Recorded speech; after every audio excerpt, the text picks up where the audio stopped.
शिव महापुराण जी की कथा के क्रम में आज शिव महापुराण जी की उमा संहिता का आज अंतिम अध्याय है। अंतिम अध्याय अर्थात 51वां अध्याय। इस अध्याय का नाम है भगवती के ज्ञान क्रिया और भक्ति योग का वर्णन और प्रतिमा स्थापन व्रत निरूपण में 9 व्रत की श्रेष्ठता का वर्णन। ये उमा संहिता कितना महत्वपूर्ण अध्याय है। पूरा उमा संहिता जो है बहुत महत्वपूर्ण बताया गया है। ये भी कहा गया कि जो उमा संहिता को पढ़ता है या सुनता है उसके अंदर शिव भक्ति की वृद्धि होती है और जो श्रवण करता है पढ़ता है उसको भोग मोक्ष दोनों की प्राप्ति होती है। उमा संहिता परम गति को भी प्राप्त कराता है और उमा संहिता को सुनने वालों का संपूर्ण कामनाएं पूर्ण हो जाती हैं। और इसी उमा संहिता में ये पता चला है कि नवरात्रि की उत्पत्ति कब हुई और नवरात्रि में पार्वती माता को दुर्गा माता कैसे बताया गया, कैसे नाम पड़ा। तो आज उसी के क्रम में आज हमारा उमा संहिता का अंतिम अध्याय है। श्री माता ज्ञान योग, क्रिया योग और भक्ति योग, ये 3 मार्ग माता ने भोग मोक्ष को देने वाले बताए। जब चित्त आत्मा में अभेद संबंध में लीन हो जाता है, जब चित्त आत्मा में अभेद संबंध स्थापित करके लीन हो जाता है तो उसे ज्ञान योग कहा जाता है। और जब वो बाहर के अर्थों से युक्त होता है तब उसे क्रिया योग कहते हैं। और जब आत्मा के साथ या जब आत्मा देवी माता के साथ संयुक्त होकर एक रस हो जाता है तब उसे भक्ति योग की उपाधि प्राप्त हो जाती है। और कर्म से भक्ति मिलती है और भक्ति से ज्ञान मिलता है और ज्ञान से ही मुक्ति मिलती है। इसी कारण मुक्ति में योग का प्रधान कारण बताया गया है और ये सारी बातें हमारी पार्वती माता जी ने बताया है। उस क्रिया योग उस ध्येय का परम साधन है। माया को प्रकृति कहा गया है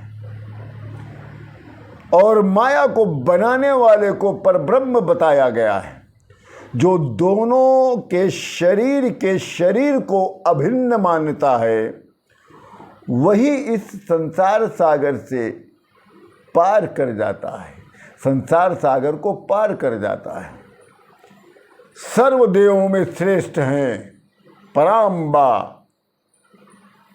अर्थात समस्त देवों में पार्वती माता को सर्वश्रेष्ठ बताया गया है, जो सर्व लक्षणों से युक्त महाश्री की प्रतिमा का निर्माण करता है या निर्माण करवाता है तो उसे देवी के लोक की प्राप्ति होती है और उसका कुल सभी प्रकार से तर जाता है। विष्णु जी के नामों को जपने से, विष्णु जी के करोड़ों नाम जपने से जो फल की प्राप्ति होती है उसका करोड़ गुना फल शिव के नाम को जपने से प्राप्त हो जाता है। और देवी नाम जपातु तत्ता कोटि गुणोत्तरम, और उससे भी करोड़ गुना फल केवल पार्वती माता के नाम को जपने से प्राप्त हो जाता है। जिसने भी त्रिगुणात्मिकता श्री अम्बा जी का मंदिर बनवाया उसे भगवती की कृपा से कुछ भी अलभ्य नहीं है, असाध्य नहीं है। उसके पुत्र पौत्र निरंतर बढ़ते रहते हैं और ऐसे व्यक्ति उमा लोक को प्राप्त होते हैं।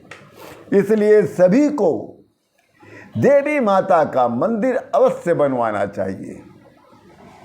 सभी को जागते सोते चलते बैठते उमा का नाम का स्मरण करते रहना चाहिए। उमा नाम के जप से या उमा नाम के जप करने वाले वो शिवा के गण कहलाते हैं और शिवा के गण सबसे श्रेष्ठ माने जाते हैं। जो नित्य भगवती की पूजा करता है वो अवश्य उमा लोक को प्राप्त हो जाता है। और जो भगवती का भव्य मंदिर बनवाता है, अरे तो उसका क्या कहना, उसका तो समस्त कुल और जो आने वाला भी कुल होता है वो सभी माता के दिव्य आशीर्वाद को प्राप्त करते हैं। और ऐसे भक्त 100 वर्ष पर्यंत तक स्वस्थ होकर जीवित रहते हैं और उसके सभी मनोकामनाएं पूर्ण हो जाती हैं। माता जी की कृष्ण पक्ष की अष्टमी और नवमी अमावस्या अथवा पूर्णिमा को विशेष पूजा करनी चाहिए। माता को विष्णु क्रांता और तुलसी कदापि नहीं चढ़ाना चाहिए। प्रसिद्ध प्रसिद्ध परमेशानी जगदानंददायिनी। जो व्यक्ति चैत्र शुक्ल की तृतीया को भवानी का व्रत रखता है वो संसार बंधन से छूटकर परम लोक को प्राप्त करता है। और जो वैशाख शुक्ल की तृतीया, जिसे अक्षय तृतीया के नाम से भी जाना जाता है, जो उस दिन व्रत करता है वो शिव सहित पार्वती माँ की पूजा करता है। उसे धर्म कर्म मोक्ष तीनों की प्राप्ति हो जाती है। और जो ज्येष्ठ की शुक्ल पक्ष की तृतीया को व्रत कर महेश्वरी की पूजा करता है उसे कुछ भी असाध्य नहीं। पाहि देवी जनान स्मान प्रपन्नान दीन वत्सल्ये। जो श्रावण मास भादो मास की शुक्ल पक्ष की तृतीया को जो अम्बा का व्रत करता है वो पुत्र पौत्र धन धान्य प्राप्त कर उमा लोक को प्राप्त हो जाता है। इसीलिए सभी को अश्विनी धवले पक्षे नवरात्र व्रतम चरेत। इसीलिए सभी को नवरात्र का व्रत करना चाहिए। जो नवरात्र का व्रत साविधि रखता है उसके संपूर्ण कामनाएं माता पार्वती करती हैं।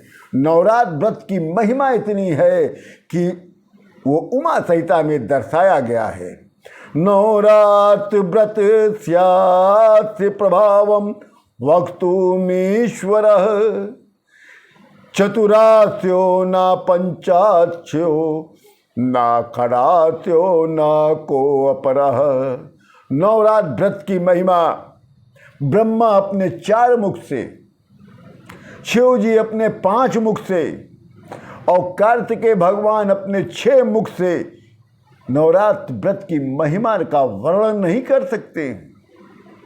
तो फिर औरों का सामर्थ्य ही कहाँ है जो नवरात्र व्रत की महिमा का वर्णन कर सके। सुरथ राजा नवरात्र व्रत के प्रभाव से अपना हारा हुआ राज्य को प्राप्त कर लिया और अयोध्या पति ध्रुव संधि का पुत्र सुदर्शन इसी नवरात्र व्रत की प्रभाव से अपना छीना हुआ राज्य पुनः वापस पा लिया था। समाधि वैश्य नवरात्र व्रत के प्रभाव से वो संसार बंधन से मुक्त होकर मोक्ष को प्राप्त हो गया। तृतीयाम चा पंचम्याम सप्तम्याम अष्टमी तिथो नवम्या वा चतुर्दश्याम या देवी पूजे नरः। जो व्यक्ति तृतीया, पंचमी, सप्तमी, अष्टमी, नवमी, चतुर्दशी तिथि को देवी माता की पूजा करता है, माता उसकी सभी मनोकामनाएं पूर्ण करती हैं। यह कार्तिकस्य मार्गरस्य पौषस्य तपस्त तथा, जो मनुष्य कार्तिक मार्गशीर्ष पौष माघ मास के शुक्ल पक्ष में तृतीया को इसी प्रकार व्रत करता है, मंगला गौरी का पूजन करता है, उसका सर्वाधिक कल्याण होता है। उमा संहिता की महिमा अपरंपार है महाराज। शिव महापुराण यदि श्रेष्ठ हुआ तो उमा संहिता के कारण हुआ। उमा संहिता को पढ़ने से, उमा संहिता को सुनने से शिव जी की भक्ति प्राप्त होती है और भोग मोक्ष साथ में मिलता है। और उमा संहिता के ही प्रभाव से साधक को परम गति की प्राप्ति होती है और उमा संहिता के ही आशीर्वाद से संपूर्ण कामनाओं को व्यक्ति पूर्ण करता है या अपनी उसकी मनोकामनाएं पूर्ण हो जाती हैं। आज हमारी उमा संहिता यहीं पर पूर्ण होता है। कल से नया संहिता कैलाश संहिता हम लोग प्रारंभ करेंगे। इसी के साथ आप सभी लोगों को राम राम।